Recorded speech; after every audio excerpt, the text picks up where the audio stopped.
we were supposed to have a Women's Day belated celebrations today at Soroti Sports Ground and then at Independence Gardens.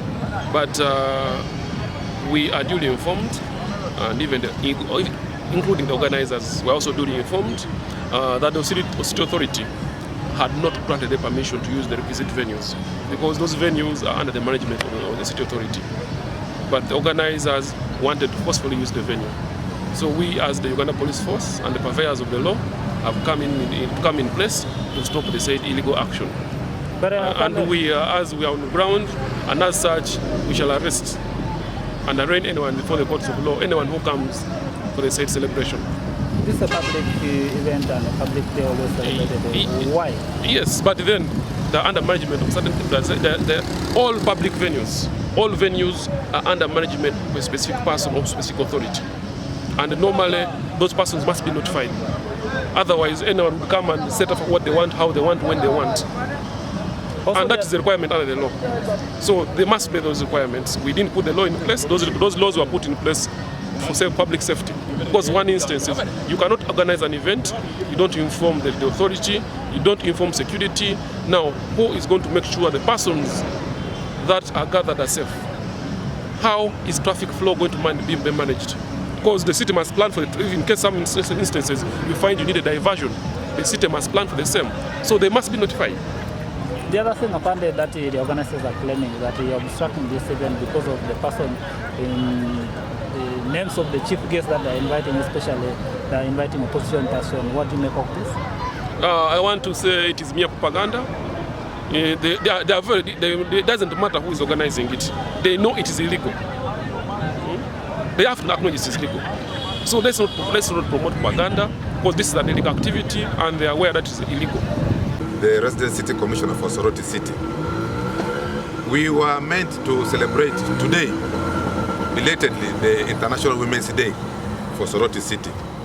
This day is an international day and normally celebrated in Uganda and nationally, but also locally as governments, local governments. After the national event, Soroti City sat and composed an organizing committee. This organizing committee came up with a budget and a program for 14th of April. Now they kept having meetings, and after so many meetings, the last meeting being Tuesday, they discovered they did not have enough finances to organize this function. Number two, they discovered that the guests of honor whom they had been invited at short notice. That is the Speaker of Parliament.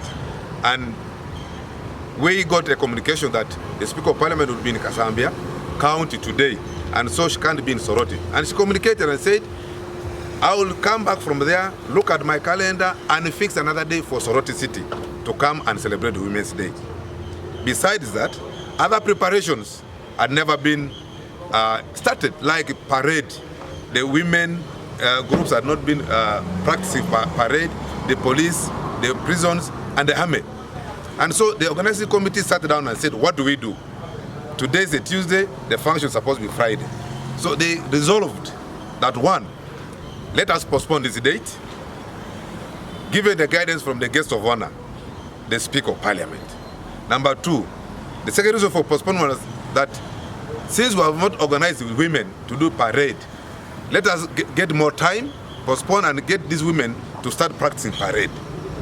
Besides that, let's postpone it so that we also organize, we mobilize more resources for the function. Those three reasons informed their decision to postpone. Now, the woman member of Parliament, the Honorable Alopo, had been contacted to invite the Speaker of Parliament. She shied off. She said that she's not a friend to the Speaker of Parliament, and therefore she cannot invite to the Speaker of Parliament. Now, number two, she had never attended any single meeting. She's the vice chairperson of that organizing committee. My deputy for Western Division, being a lady, is the one who has been chairing the organizing committee. Me, as the RCC and the city mayor and the CAO, being men, I've been at the side providing technical guidance and backstops. So, my office did not decide, did not influence the postponement of this function. It was the organizing committee that decided, given those three reasons, that the function cannot take place on Friday, today the 14th. Now, the movement member of parliament came yesterday and said the function must take place at all costs. So I saw a bit of friction, and the way she had identified the group she had mobilized, I saw there was going to be a clash between that organization of us and the organization of the organizing committee. I saw she was not willing to work together with the organizing committee of the district. This is a public function, not a private function. A public function is organized by an institution, a government, and this function is a national function. So a woman member of parliament alone cannot go ahead to organize this function without working together with the district organizing committee.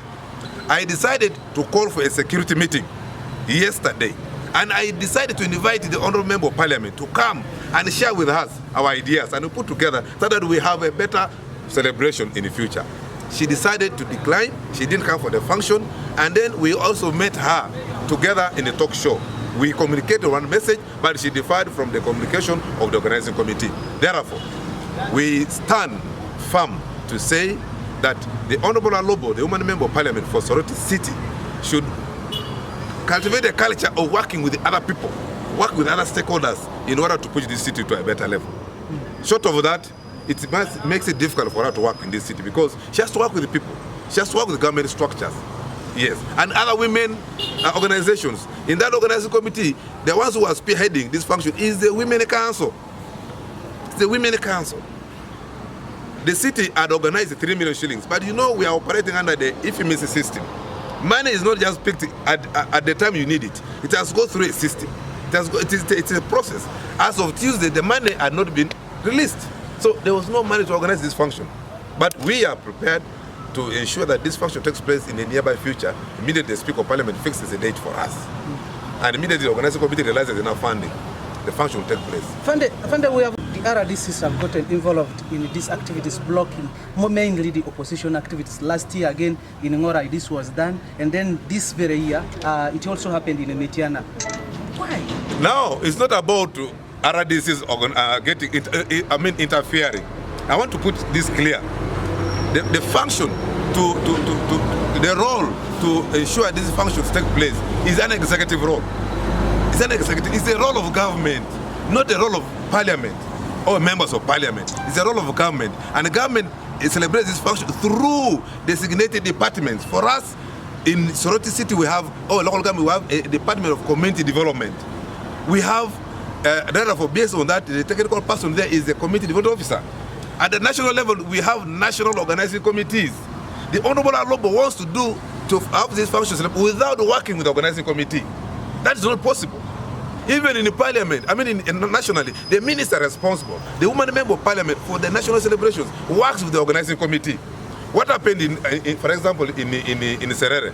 In Serere, the woman member of parliament, who was the minister, worked closely with the organizing committee to have the function successful. So we come in at the point where we sense an insecurity element. For example, where a member of parliament differs with the organizing committee and goes to have a parallel mobilization, we cite an element of insecurity because there's going to be a clash. Okay? So we come in. That's when we come in. We don't just interfere. We come in at that point. So is that outcrowding?